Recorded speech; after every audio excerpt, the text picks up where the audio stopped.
Welcome to True Wellness RX, a lifestyle prescription inspiring you to nourish, move, and connect each and every day for optimal wellness.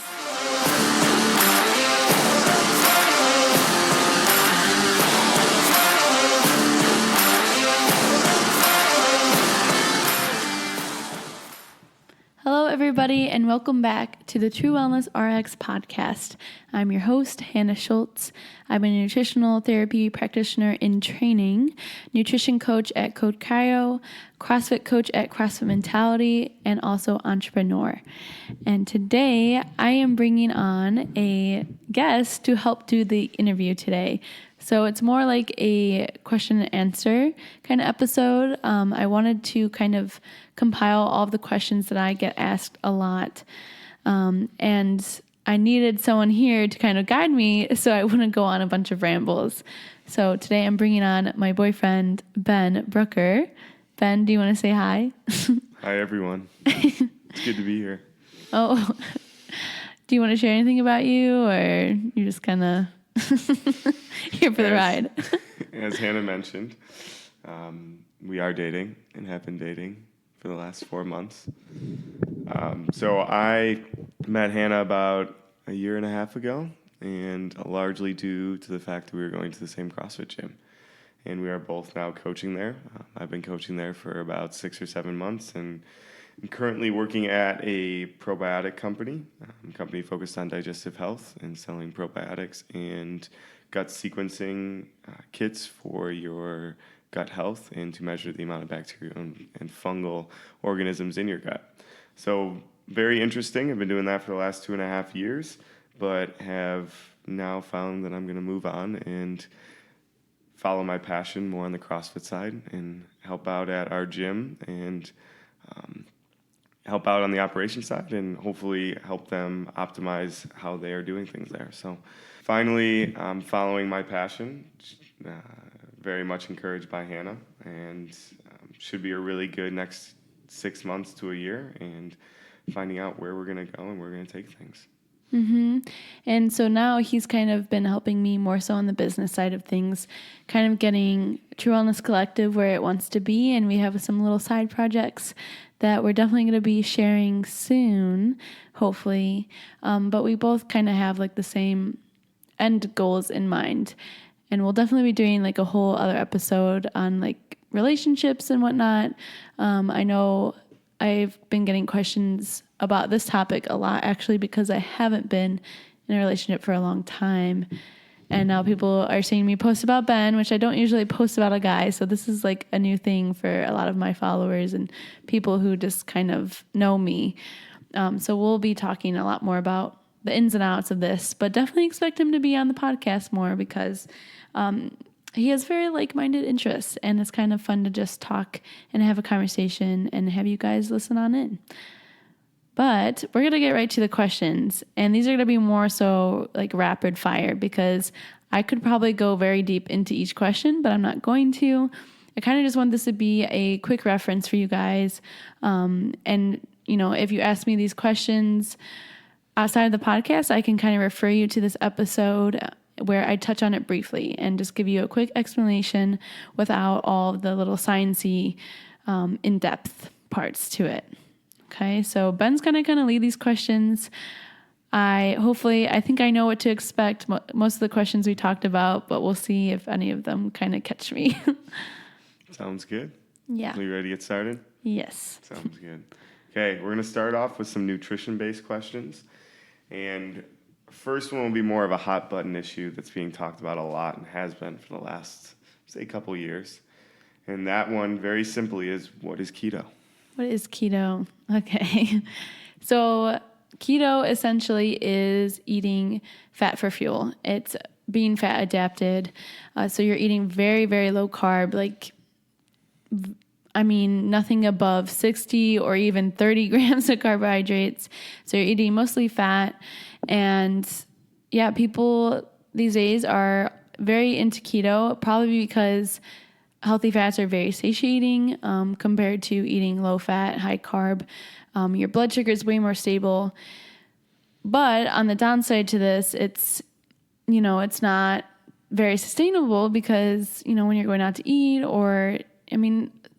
most foods have carbs in them, like especially, fruit or your starchy vegetables. And the sad thing is that people are avoiding these nutrient-dense foods because they have carbs in them. So there's definitely a time and place for keto, like diabetic or, if you are on the farther spectrum for obesity, like it is a good kickstart, but it's not sustainable. And, women specifically, like, should not be keto for a long period of time because our hormones can get very out of whack on a low carb diet. Yeah. Okay. Yeah, that makes a lot of sense. And I guess following that up, and you answered this a little bit, but if someone came and asked you if they should start keto, they've heard all these great things, they had someone or a friend who had done it and lost a ton of weight and say was feeling really good, who would you recommend to try keto, even if it was short term or for a short period of time? I would definitely recommend it for someone who's dealing with a lot of blood sugar issues. So if you're someone who, crashes mid-afternoon after lunch, or you feel like you're constantly hungry, or you're coming from like a high carb vegan situation, I would definitely recommend that, as well as, like I said, if someone's looking for, a little kickstart in their weight loss journey, I would say maybe not keto per se, but just adding in more healthier fats, maybe cutting down the carbohydrate intake to maybe 100 grams to start with, and making sure those carbohydrates are from, starch-based like vegetables like sweet potato and your fruits, and just seeing if we can cut down on the processed carbohydrates. I'm not saying you have to cut down at all, but yeah, I would just recommend it for maybe just a little kickstart, but I wouldn't recommend it for anyone who's doing like any high intensity activity like CrossFit, someone who lost their period trying to get it back, unless the blood sugar is affecting like your hormones, then maybe that could be, like, everyone is kind of different, and you have to experiment on yourself and be okay if it's not for you. That makes sense. Now, what you said there with regards to fats, and you had mentioned healthy fats. Now, I know in the 90s, early 2000s, fat-free was a big trend, right? And yes. Fats were the enemy. So is fat bad for you? Okay, so there are types of fats that are bad for you, and those are the inflammatory oils like canola oil or any kind of vegetable oil, really. It's your trans fats, stuff like that are in those processed foods that have contributed to obesity. But healthy fats are amazing for you. I mean, they're the building blocks for hormones. They make, fat-soluble vitamins you need healthy fats for. So like vitamin A, D, E, K, vitamins like that are very essential for your body. And if you're not getting healthy fats in, you're not going to be able to utilize those nutrients.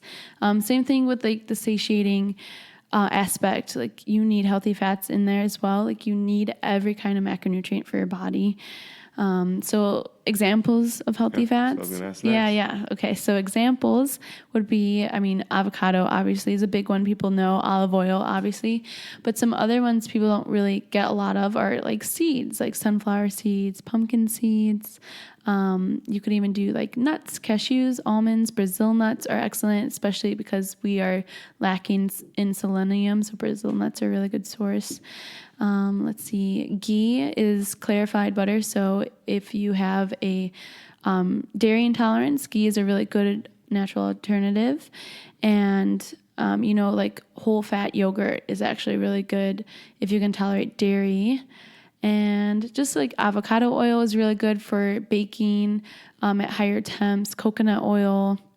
Yeah.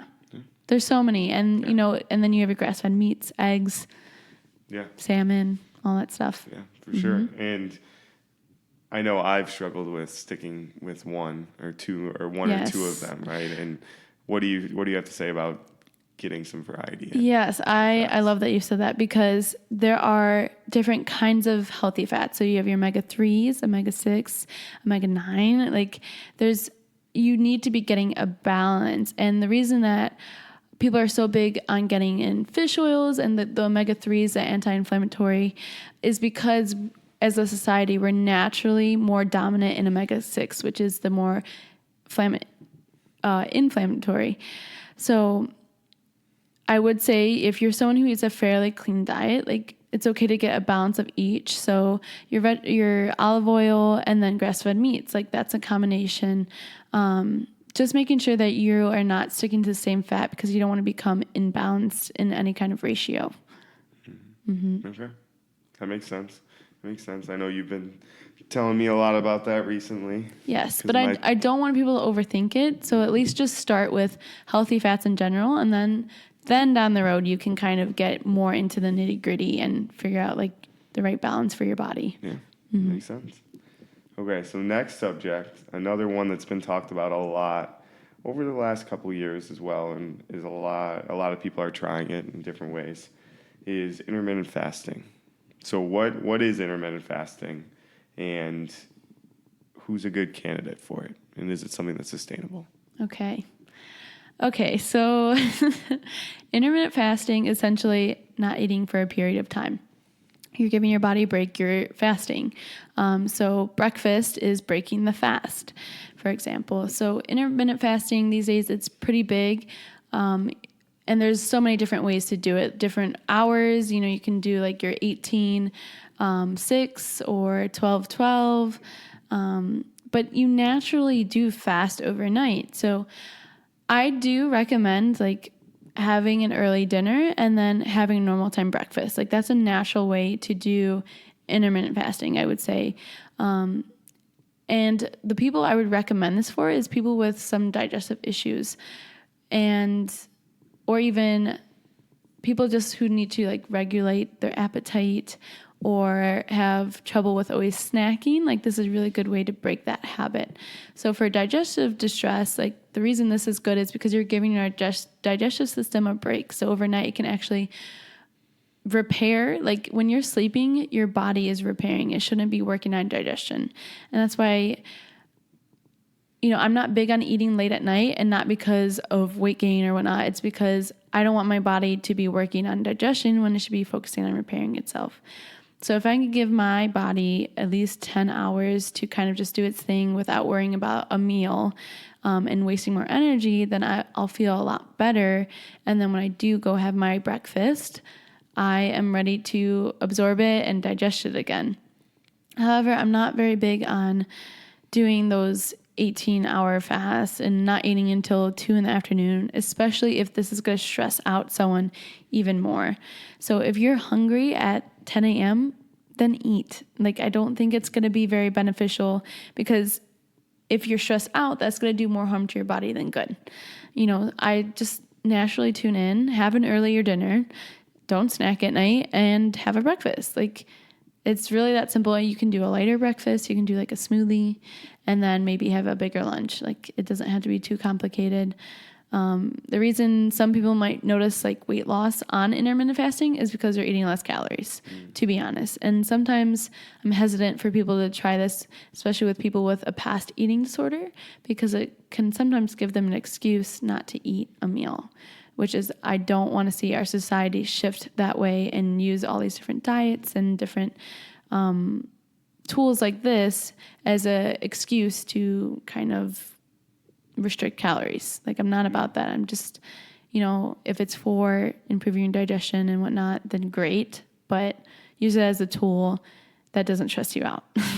Yeah, that makes sense. Mm-hmm. And so kind of going off of that a little bit is on the caloric intake that you had mentioned. Mm-hmm. Right? So first, kind of two-part question. First, how many calories do you have in a normal day? Just to give the audience a little bit of an insight into what you're eating on a daily basis. And then what your opinions are on counting calories and how that will give you an idea or not give you a good idea of how much you should be eating. Okay, so I guess the amount of calories I eat, because I don't track that frequently. I do track a day here and there. I guess it depends on the day, and just like lately with my kind of digestive issues, it's been hard to get in a large volume of foods. And because I eat a very paleo-based diet, I do really have to try to get in like enough calories and that's where the healthy fats come into play. So I honestly, like, for most women, you should be eating around the 2,000 mark, like, regardless, like, especially if you're active. And so I personally, like, don't want to tell you a specific number because I don't want people to compare themselves to what I'm eating, because everybody is different. Everybody has different needs. So, like, I don't have my period right now, so I need to be prioritizing more calories, and maybe more of a certain macronutrient compared to someone else. But just as a baseline, like, if you're eating under, let's say, 1,400 calories, then we gotta do some work here, because ideally you don't want to be cutting down calories to lose weight. You want to be utilizing the calories you are eating and building muscle. So yeah, I would just say around 2,000, maybe like 1,800 on my lower days, stuff like that. And I'm 5'2", so to give a reference there, like, I'm a little person, but like, I work out 5 to 6 days a week. I have a very active job. I'm always on my feet. I'm stressed out. So if your body is already stressed out, you don't want to be cutting calories either. Yeah. Yeah. So it sounds like, and from what we've talked about too, you're not a huge fan of counting calories. So, but in what situations could it be helpful? Okay. Yes. So I would definitely recommend for athletes to gain an awareness of what their intake is, because, you know, performance-wise, you might be lacking carbohydrates or protein, and if you're looking to build muscle, like, this is very important. And most people who are looking to gain muscle or gain weight usually have a hard time getting in enough food. And I see this a lot more so with guys than anything. You are a perfect example of this. We had to look at your intake, and you weren't getting enough carbohydrates, and that's really important, especially for CrossFit. Like, you do CrossFit, any kind of intense sport. So, and a lot of people aren't even clear on what a carbohydrate is. So I would recommend for, like, athletes, and then also people who just want an awareness of what they're getting on their plate. And then eventually, over time, once you do it enough, you'll be able to build a balanced plate just naturally by looking at portion sizes. So I tracked, when I did my bikini competition, I counted macros. And although, like, I did not enjoy that bikini competition whatsoever, that gave me a huge awareness of what a carbohydrate is, what a protein is, and what a fat is. So now I can just easily grab 4 ounces of chicken and sweet potato and know pretty much, like, protein, carbs, like, what I'm getting in on that meal. So I would recommend this for anyone who wants awareness. I wouldn't recommend this for anyone with really an eating disorder with a restrictive past, because I don't want them to get caught up on a number.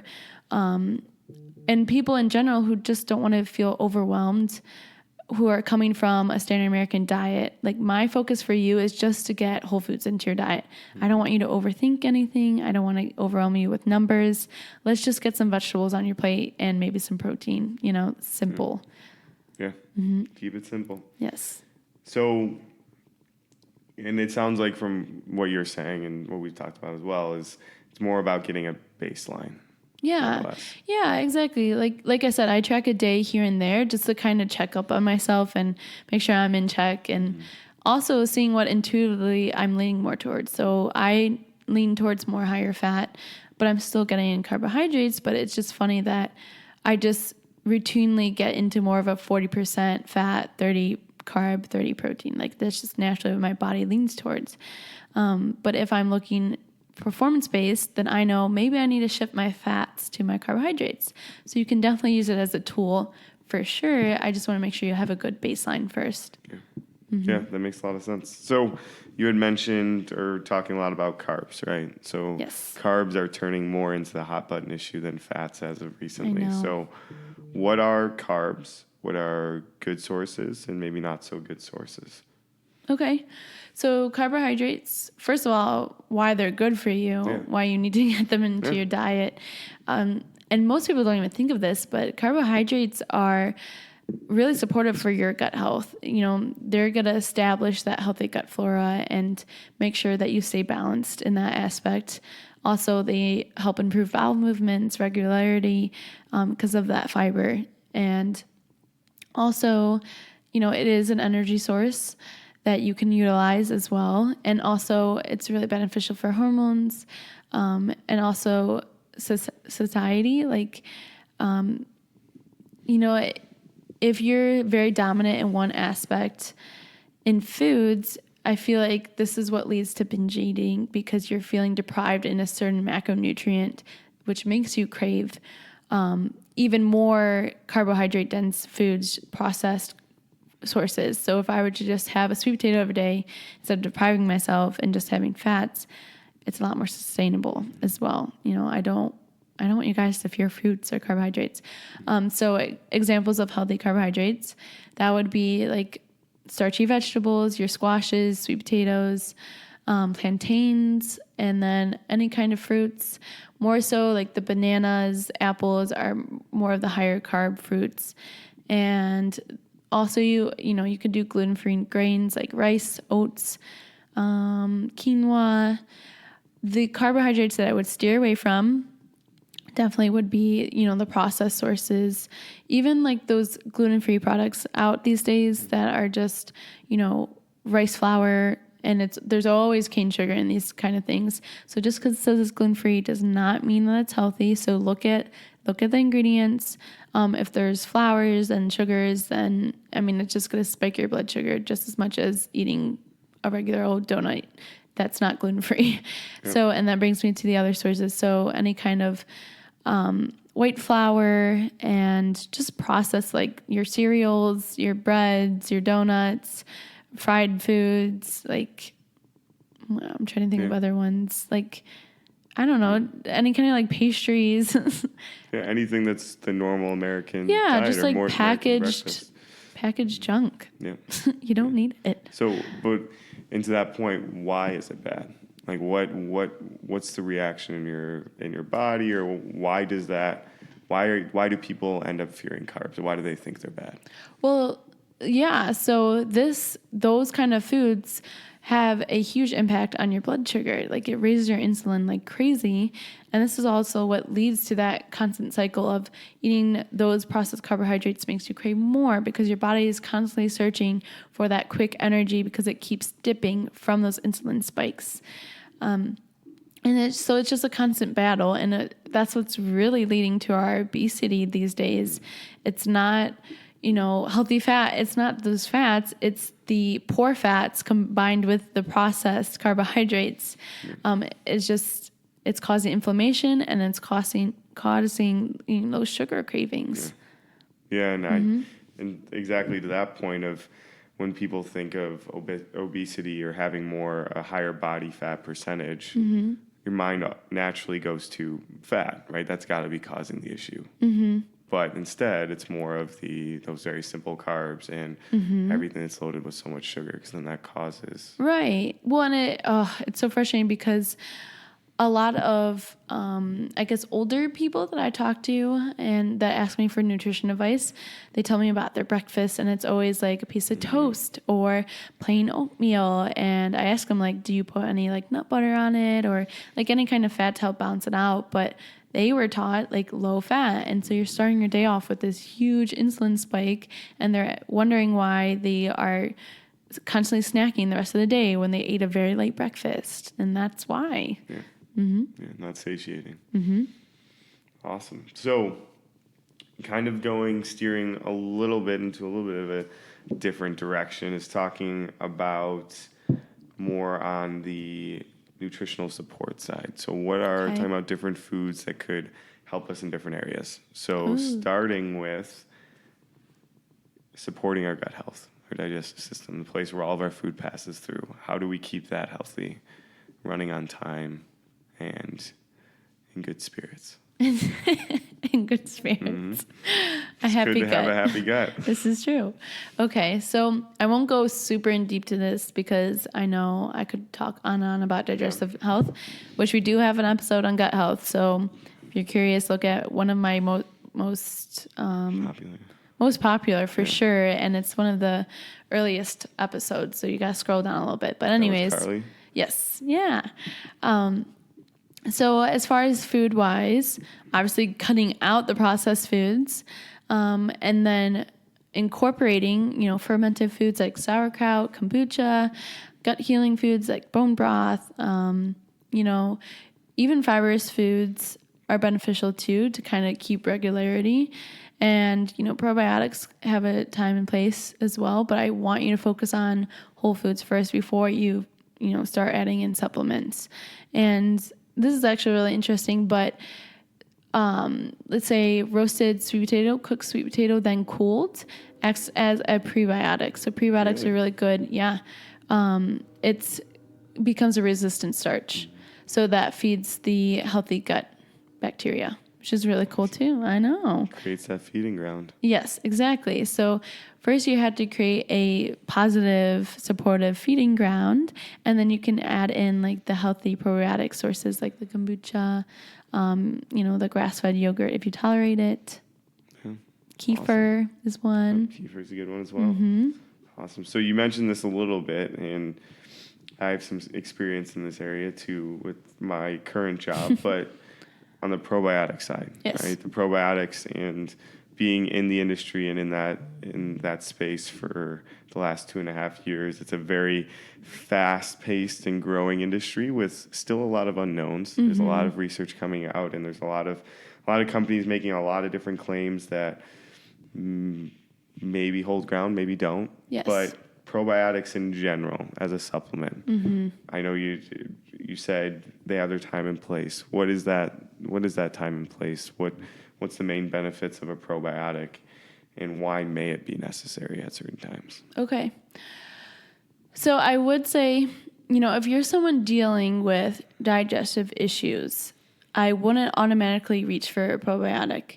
And that's because you might be dealing with some bad bacteria, an imbalance of bacteria, and the last thing you want to do is add more bacteria to the mix that might not even be supportive for your gut at that time.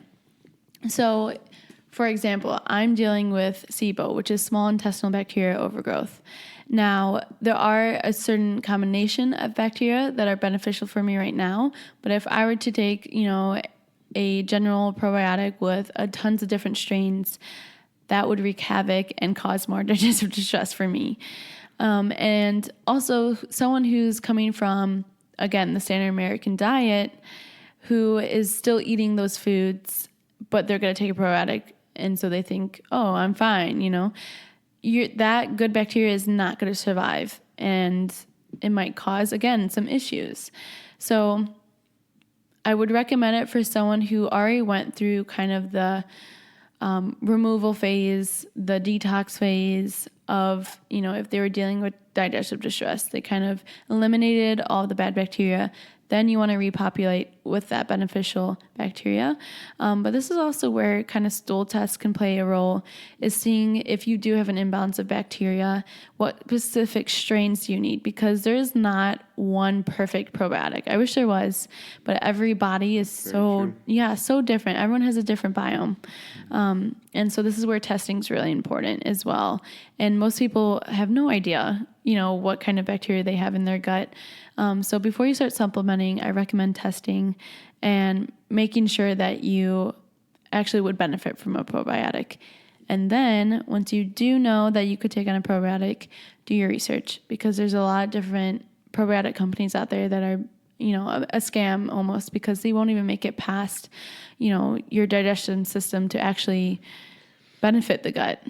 Yeah, a lot of times they'll get just killed or destroyed in your stomach, in the stomach acid, because they're not Right. ready for that environment. It's not where they build and grow. It's more in your small intestine. Exactly. Large intestine. And I would definitely down the road share with you guys some probiotic supplements that I like, but I'm kind of just waiting to do my own research, and I want to actually talk to, the people who make it. So I don't want to share any kind of company out on here without really personally knowing the brand first.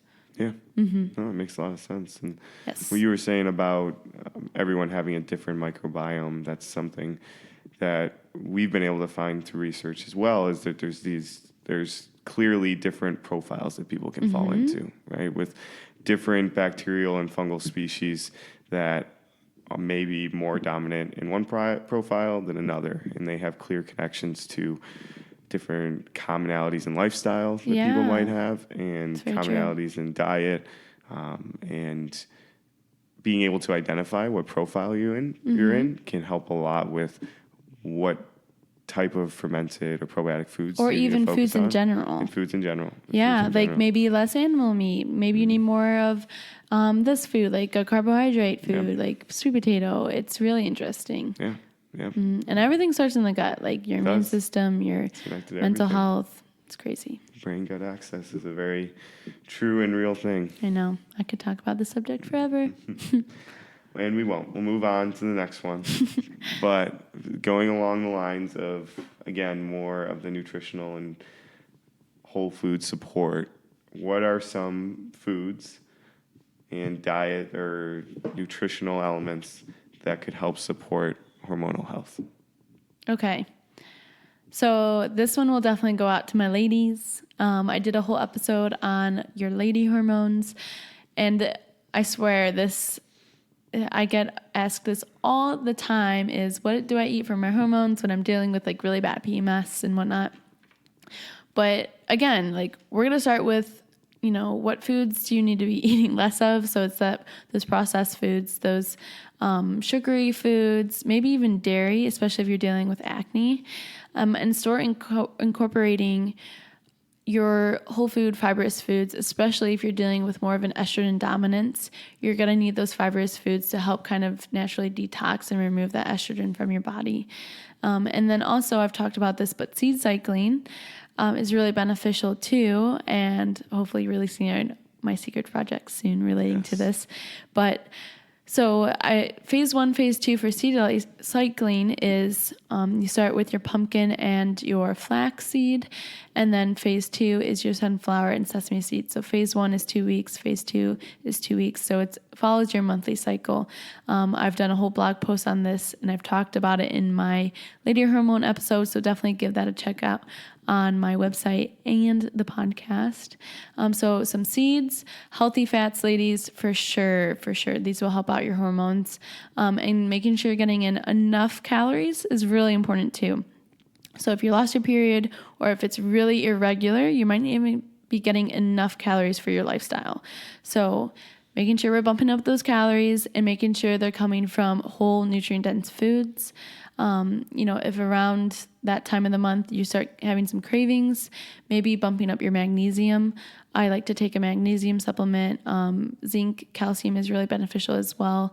And, cacao powder, if you're having some cravings, dark chocolate is perfectly fine too to get that magnesium in.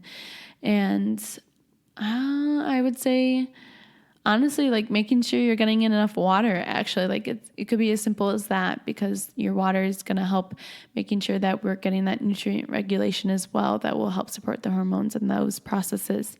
And that goes for the guys too. Like you need the water. Dehydration's a big issue. It plays such a role in your whole body's processes and recovery and your hormone levels. It's crazy. Yeah. Yeah. It helps with everything too. Yes. If you're hydrated, it helps keep you focused, it helps keep you clear, and it helps make sure that you're able to get through the day. Yes. So it's not really a food, but it's the foundation. Important. Yeah. It's foundation to your body. You're almost, what are you, like 80% water or something like that? It's a crazy high percentage. Yes. It just doesn't seem right to me. But so going off of that a little bit is off of those two subjects, we talked about supplements a little bit, and coming from the supplement industry and the nutritional supplement industry, more and more each day, there are new supplements making new claims that it's the next big thing to solve a huge problem or solve all your problems, right? So with that market growing bigger and bigger, and with more and more people trying different supplements or taking 5 to 10 supplements a day, hoping that's going to solve any of the issues they're having. What are your thoughts on supplements? When should we be using them? When shouldn't we be using them? And are they really, and there are good supplements and bad supplements out there, but are they doing what we think they're doing? Okay. So first part, you said. So what? There's a couple questions. Yeah, there's a couple questions. Let's break it down. When is the time and place that supplements are good? Okay, Start and when there. are they not? Okay. Yeah. So when they are good is when you are already eating a whole nutrient-dense diet and you might still have some past deficiencies that whole foods are just not enough with. So, in today's society and our agriculture, our soil is depleted more than it was 20 years ago. So even if you're eating that organic kale and all of those different whole foods, they're still not as strong as they were 20 years ago. So as a society, we are just naturally more nutrient deficient. And it is really hard to get in the amount of fruits and vegetables we need every day, to be honest, especially with our fast-paced life. So supporting a nutrient-dense diet with some supplements would be beneficial. However, if you're not, digesting your foods to begin with, you aren't eating a whole nutrient-dense diet, then you're not going to absorb those vitamins that you are taking. And I wouldn't say, taking a million different supplements. I would focus on one or two at a time, making sure you're getting the blood work to really, truly know which ones you need, not just taking this one because this person said it worked amazing for them, or this one's promising amazing weight loss or clear skin. Like, first of all, do your research on these supplements because honestly, you could be taking them and just pooping them right out, to be honest. Yeah, it's a placebo effect. They're going straight in and out and not really getting the absorption at all. And the quality really, really matters. So there are specific brands that I really love, like Biotics, for example. Innate, Thorne is really good. But these cheap vitamins, you might as well just take nothing at that point because they're not going to be beneficial. And honestly, like if you're not eating barely any vegetables, please don't waste your money on vitamins. Like most people think that eating healthy has to be so expensive, but then they'll spend like $60 on some supplements when that could be your groceries for the week. Like just eat whole foods first.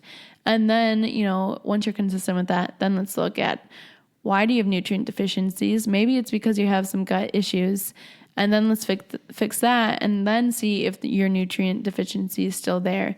And then we can supplement. Yeah, I think there's a lot of marketing, a lot of money behind driving the popularity and the perceived usefulness of supplements. But at the end of the day, and I say this in CrossFit all the time, is nutrition is the foundation, right? It's what everything's built off of. It's lower, it's more of a foundation than moving around, being active and working out. And then supplements don't come in until the very top, and they have such a small percentage of an impact that and I get caught up in it too. You don't realize that the issues that you're having are definitely stemming more from what you're eating. And your lifestyle. And I would say that there are some supplements that most people probably do need, like vitamin D. We're very sun deficient. And, the fish oil does take a place, especially with, athletes or anyone dealing with some high inflammation. Magnesium is an amazing supplement for a lot of people, especially because we are so high strung and we deplete magnesium very easily with our high stress lives. So I would recommend that one. Natural Calm is a very popular brand. Please don't take that. Yeah. No, it's just not a quality. It's the type of magnesium in it that is more so of just a laxative. You want to be getting magnesium glycinate. And I believe Thorne is a really good brand. Yeah. Innate's a good brand for sure for those magnesium. Yeah. So you're more pointing out, I guess, to that point is it's not the ones that you mentioned are more of kind of supporting that lifestyle and healthy habits, right? Rather than replacing. It's the next kind of step. First, let's do the foundation, and then we can kind of go more towards that. And if I work with someone, usually if it's an athlete who's already got like the diet down, then we can look more into that. Or someone who's been doing this for a while. Or like for me, for example, I have my digestive issues, SIBO, like I need specific supplements for this case in order to improve my gut health. Yeah. So not trying to replace food or No, if you're not eating your nutrition. broccoli, you can't just take a vitamin for it. Sorry. That's what we're trying to get to. Yes.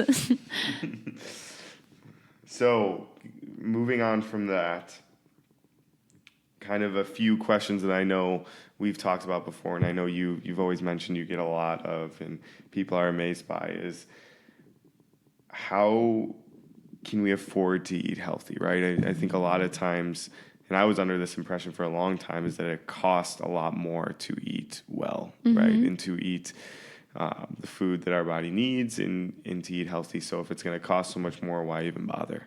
So how do you, because I know you do an amazing job of spending only $40 to $50 a week and eating very healthy. What are some tips on doing that? And how can you achieve I love that? this question because this is usually the biggest excuse I hear. Mm-hmm. And yes, this is an excuse because if there's a will, there's a way. Yep. Okay. So I eat seasonally. Not only does this save me money, but it also prevents me from eating the same thing and becoming nutrient deficient because I'm not eating a variety of foods. It also helps me spice up my meals so I don't get bored. So eating seasonally for sure. And, at many grocery stores, they'll have like a local section where you can find cheaper produce. And then also knowing the Dirty Dozen and the Clean 15. And what I mean by that is there's specific foods, whole foods that you can eat non-organic, and it's a little bit safer compared to the ones on the Dirty Dozen list. So a couple foods I know for sure on the Dirty Dozen list are like berries are heavily sprayed with pesticides. So you definitely want to get those organic. But I usually check up on both lists before I go grocery shopping. So I know where I should be spending my money on organic and where I can save a little bit and just buy, normal produce. Farmers markets are really good to utilize, especially in the summer because there's so many different vegetables, some that you might not even tried before at a discounted price. And you're also supporting local farmers, which is really cool too. Also, I always write a grocery list before I go. So there's not a lot of impulse buying. I usually buy, I make a list of the proteins I want, what kind of vegetables I want, what healthy fats I need, and what kind of carbohydrates I need. So I break them up into sections so I'm not buying too much of one thing. And I always buy just enough for me to get through the week. So I like to eat all of my food in my fridge before I go out shopping again because I hate wasting food. It makes me so angry, and I see it in Ben's fridge all the time, and it frustrates me so much when I see the produce going bad. So yeah, that's my pet peeve. Yeah. Don't waste your food. Making lists is a very good idea. Making a list, being realistic with how much you're actually going to eat. Yep. And this is really easy when you're just cooking for yourself. It gets a little bit more tricky when you're eating for or cooking for someone else, especially, if you're a woman cooking for a guy, they eat way more than you sometimes. And you're like, oh gosh, I don't have enough food. But at least, you won't be wasting your food. That's true. That's true. But yeah, making the list.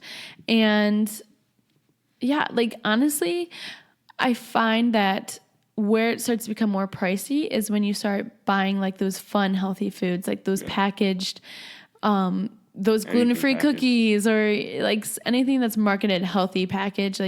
Do you really need that? When my cart's mostly just Whole Foods, it's pretty cheap. It's when I start adding in the fancy dark chocolate, the really nice almond milk. You can make a lot of these healthy foods at home for cheaper. Yeah. We were just talking about this, but I really want to try making a paleo bread because it's $14 at Whole Foods for a loaf when I could probably make it for $5 total with my own almond flour at home. Yep, and buy ingredients once and make it 4 times before you have to go. Exactly. So know where you can make some stuff at home and get creative in the kitchen. If you tolerate grains, you can do rice is pretty cheap. You can do beans pretty cheap.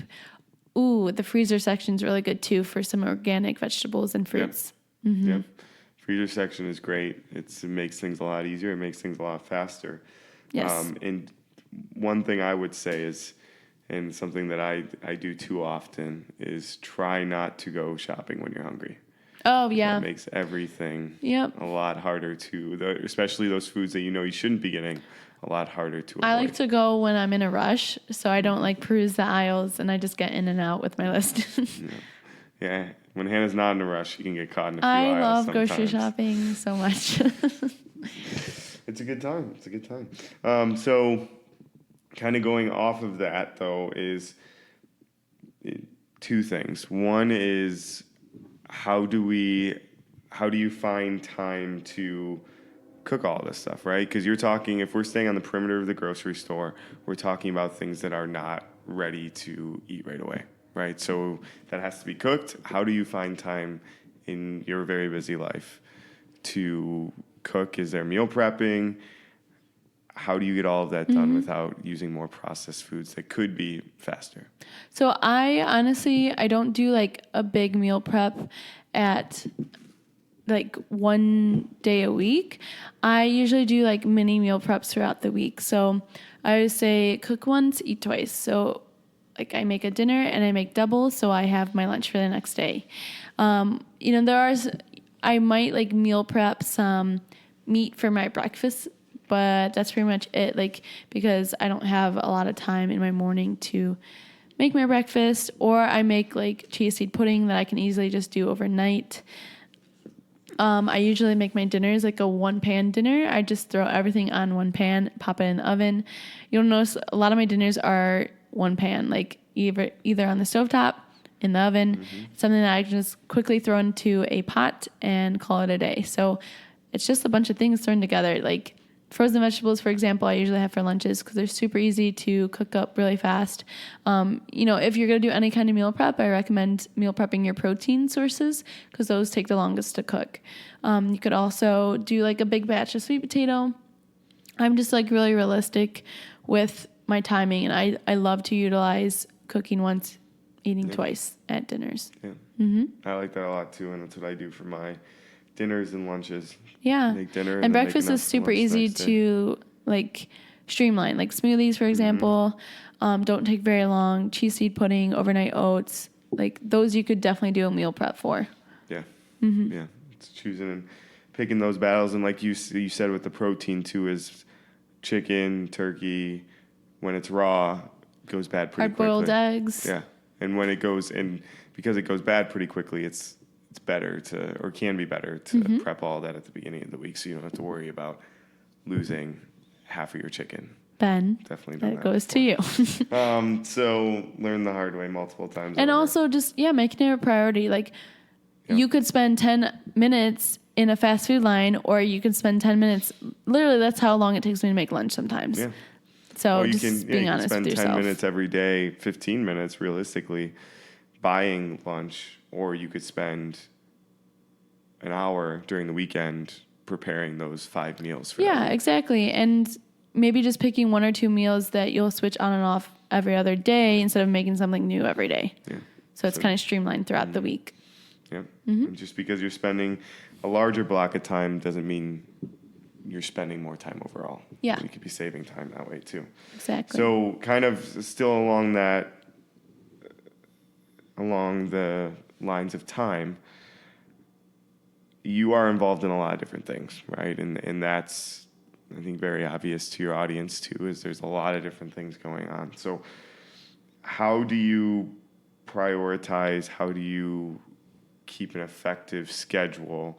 And how are you able to continuously get so many things done in a lot of different areas, right? It's not just one thing that you're focusing on, one job that you're focusing on. It's a lot of different things that you're trying to keep moving forward. Yeah. So how do you realistically prioritize those things so that you're still effective and you're still able to keep things moving the right way, in the right direction? So I did just do an episode recently about setting boundaries and time management. This is a really big theme in my life right now because I've had a lot of, health issues recently stemmed from being so overwhelmed with work in many different areas. And ways that I've kind of utilized my time better is by time blocking. I have a planner. I do hour blocks to keep me accountable, and also setting boundaries and saying no to the things that aren't truly going to be helping you in situations. And also like being honest with yourself and seeing, where can you drop your excuses and prioritize what's really important to you. And when you're really more clear on your goals, you'll get it done. And knowing your why for why you're doing things will definitely motivate you a lot more than if you're just doing something just because you're doing something to make someone happy or because you think you should be doing it. I feel way more energized when I'm aligned with what I truly should be doing and what is in line with my passion compared to a task that is not feeding my soul whatsoever. Yep. So to be honest, I'm just driven by passion right now, and that's what's giving me the motivation to stay on course with, all the things that I'm doing. Yeah. No, it makes a lot of sense, and that's something I've struggled with a lot. What you just mentioned is when you're not passionate about something or you're not going toward in that right direction or you don't feel like you are, it's a lot harder to stay effective and to stay efficient. Exactly. And cutting out the distractions. So cutting down your time on social media, cutting time on text messaging. Like I really try not to be on my phone all day. And, if that means not being as active on social media that much, I might pop in and do a story here and there every day. But that's it really. And then I try not to answer my texts too much throughout the day until like at night where I have like a little bit more spare time. But when I have like my to-do list and that hour says I'm doing this task, I am doing that task and that task only. So really just being honest with yourself and seeing where maybe you could spare some minutes here, an hour there. It really does add up. Yep, it adds up quickly. Especially with those distractions. Yes. So going off of that, in the days, because they happen for all of us, in the days that we're not able to be as effective, how do you manage anxiety or stress induced from those situations? So this has been happening a lot because Ben especially knows everything that's going on in my life, and I don't share as much because I don't really want to be like super, like I have my hard days, and I share some of this with you guys. I'm pretty vulnerable on really a lot of aspects of my life. So I do have my moments and I don't stay in those moments. So I usually can pull myself out by going for a hike or just getting outside, going in my garden, picking my vegetables, just grounding really, walking barefoot on the ground, taking a few deep breaths, going away from the screen. Honestly, I found a big trigger for my anxiety is when I'm on my phone a lot throughout the day. And whether that's text messaging or social media, that contributes a lot to my anxiety. So that might be a trigger for you as well, anyone listening to this. But also journaling has been a really good outlet. Having a support system, cutting out toxic relationships for sure. Cooking is a huge outlet for me. So my dinners are really sacred to me. I try to shut down work after my dinners. I'm not the best at it right now because there are a lot of moving parts right now. But dinner, I put on some music. I make my yummy foods that I know are nourishing my body. And also eating nourishing foods helps with my anxiety because when I'm eating really well, I feel really well. And meditation, I'm really trying here. Sometimes it's like a minute or 5 minutes. Yoga, I'm finally getting back into. That really helps me. Any way to move my body that feels really good. So sometimes it's not a high intensity workout like CrossFit that will really pull me out of my mood. Sometimes it's slowing down and just going for a walk. But movement is really beneficial. And I am seeking out therapy. I'm trying to find a good therapist that I really click with.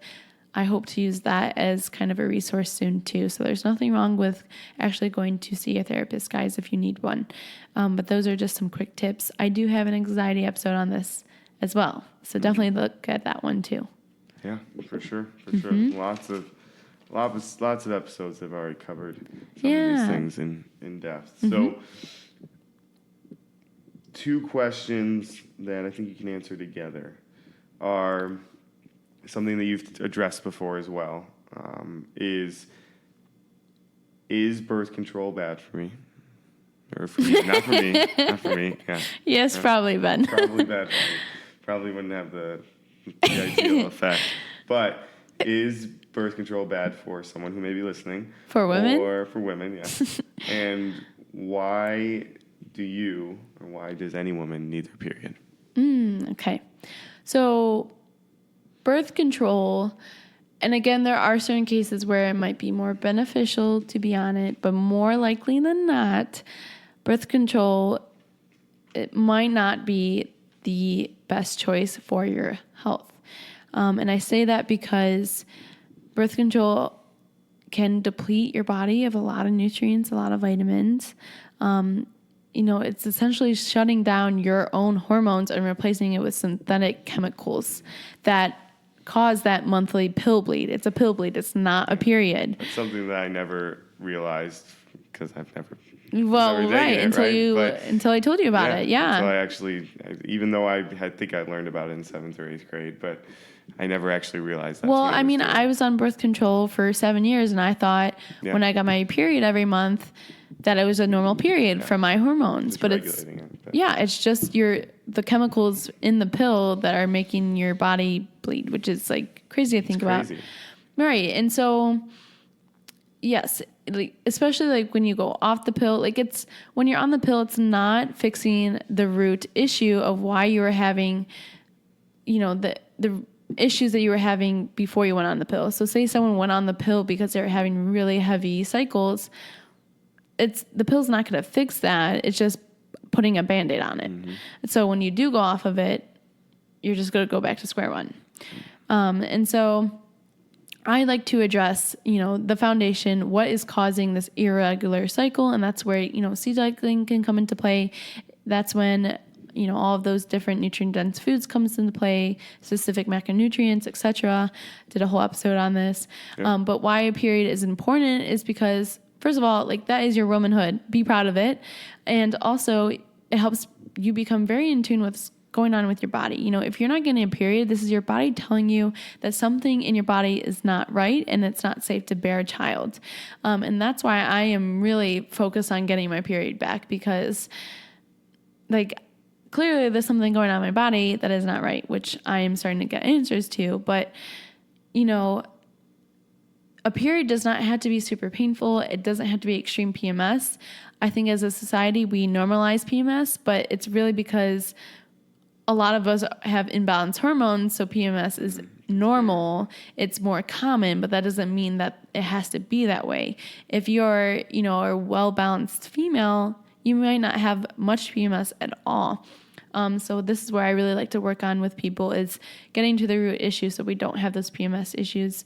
But if you don't have a period, down the road, you're going to have a lot of bone issues, bone health, nutrient deficiencies, and it affects your mood a lot, especially if you're not producing progesterone at all. This is going to also lead to some mood disorders, etc. It's a big deal. And be proud of your period. Be proud of being a woman. So that's all I have to say about that real quick. Yeah. Before I met Hannah, there was a lot I didn't know about that topic area. You're welcome. For sure. And it's eye-opening, and it's something that I never really had thought about. And it's kind of a lot of women don't even know about it either, which is crazy. It's your crazy. body. And it's crazy. You're just taking that without really knowing what it's doing and the impact that it could be having. Mm-hmm. And there's other ways, people. It's crazy how much our healthcare system and just our society in general push it, right? So anyway, moving on, but turning the page and changing directions completely. Talking a little bit more on the fitness side and how we're moving our bodies each day to stay healthy. Mm-hmm. Something that is both near and dear to our hearts is what is CrossFit? So what this is probably what is that Ben's word, favorite question that we hear all the time, and it's becoming more and more prevalent around society, and a lot of varying opinions on it. But in your mind, what is CrossFit, and why is it beneficial, and why could it be beneficial for different people? Mm-hmm. So CrossFit is a diverse sport, essentially.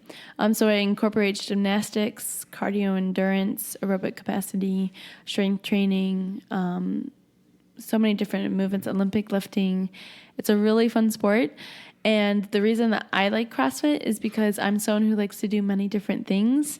So CrossFit kind of hit the nail on the head for this part in me, because one day I'll be doing some gymnastic skill work. The next day I'm doing like Olympic lifting, push and jerk. Like it's always changing. You never do the same workout unless it's for like a hero WOD or, an open workout to kind of see where you are ranked, or, if you've improved or not. They're baseline workouts. But, this is really good for anyone who's looking to be a well-rounded athlete. I was a bikini competitor. I was a powerlifter. I was a half marathon runner. I was a swimmer.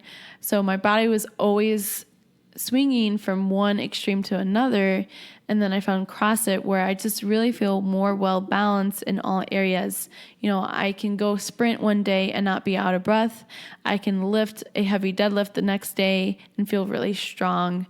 So I think this is really excellent for anyone who is just kind of sick of getting injured because they're not doing the supportive cross training that their body really needs. And that's what I would say CrossFit is really good at, is the cross training aspect. CrossFit, for example, the name kind of says it all.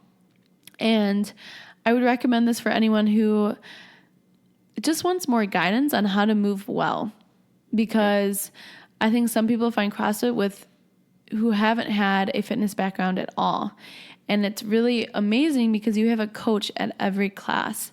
And if you find the right gym with really good coaches, they will give you the scaling options that you need.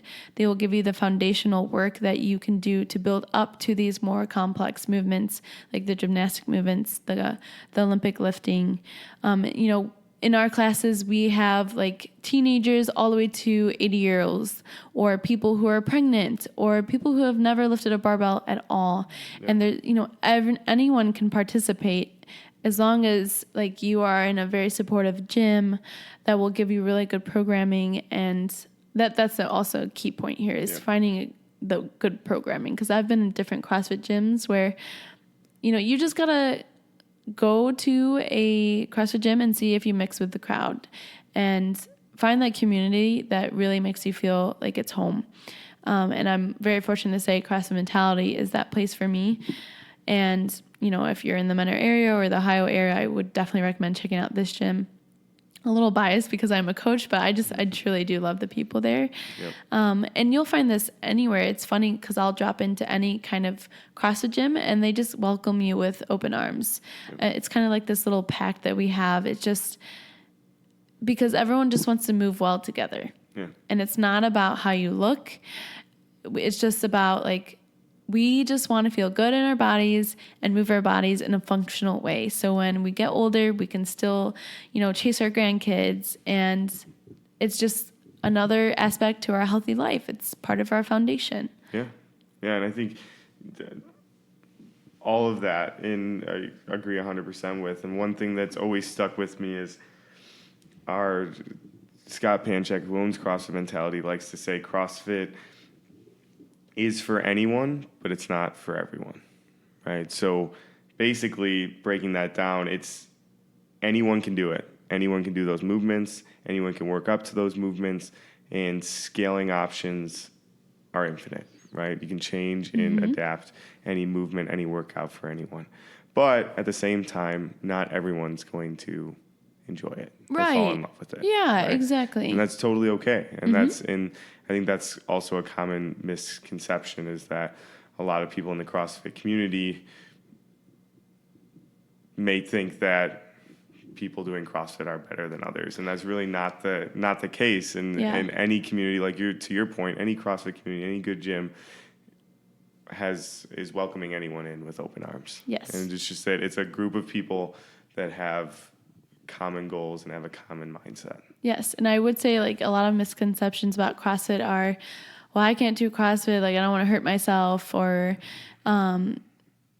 there's just a lot of bad rap about it being very high intensity. You can make it what you want it to be. Yeah.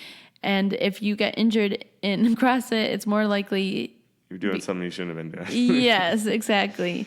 And just because I do CrossFit doesn't mean I don't do anything else. Like I am super into yoga, and, Ben loves doing like 2-a-days with this right now, but you can take it at your own pace. Like my sister does 3 days CrossFit. Some people like doing 6 days CrossFit. I like doing like 4 and then maybe 2 days yoga or hiking. Yeah. Mm-hmm. And it's different for everyone, and that balance is different. And it's going to change during your life too, right? So different stages of life are going to have a different balance of how you stay active, how you keep moving. But I think that the foundation, being able to sit down in a chair and get back up, being able to bend over and pick something up, or being able to reach overhead and pull something out of the cupboards. All of those foundational movements, as long as you're supporting those in some way, so that we can extend that time outside of the nursing home, as we like to say, then you're doing something right. You're heading in the right direction. Yes. Awesome. So then we spent the last 15 minutes or so on lifestyle questions, moving into our last section, more based around relationships, right? So first one is, most likely all of us have had experiences in this, is what are some characteristics that we might be blinded by in the moment? What are some characteristics of what an unhealthy relationship might look like? Okay, so unhealthy relationship. So I've definitely had my experience in this. I would say red flags are, honestly, it's not like, I don't know how to explain it, but when you don't feel comfortable sharing all of yourself with someone, that's a red flag. If you have to pretend to be someone that you're truly not to please someone, that's a red flag. If you're scared or insecure of what your significant other is going to think of you, that's another red flag too. If you feel like you constantly have to impress them to get attention, if the communication is off, if they're very closed off, if you are constantly wanting to change something about them, that could be even a meaning of you need to do some of your own work too, and realize that if you're going to be with someone, you need to accept all of them and not just like the good parts about them. And if you are getting into a relationship thinking, well, I can change him or I can change her, you're going in with the wrong intentions, because your goal should not be wanting to change someone. And usually I think when someone wants to, save this person and change them and help them, that sometimes there's a slight insecurity in that person themselves where they feel like they're not good enough. So they have to like empower this other person and please them so they feel better about themselves. And let's see some other ones, like obviously controlling relationships where, if they have to like check your phone, or they don't trust you to go out, like say you're a girl and you have guy friends and the guy is just not about it, or vice versa, like those are red flags too. You should have a very like trusting, open relationship. And I honestly like have not had like very like in-depth relationships. I was pretty much really single for a large part these past couple of years.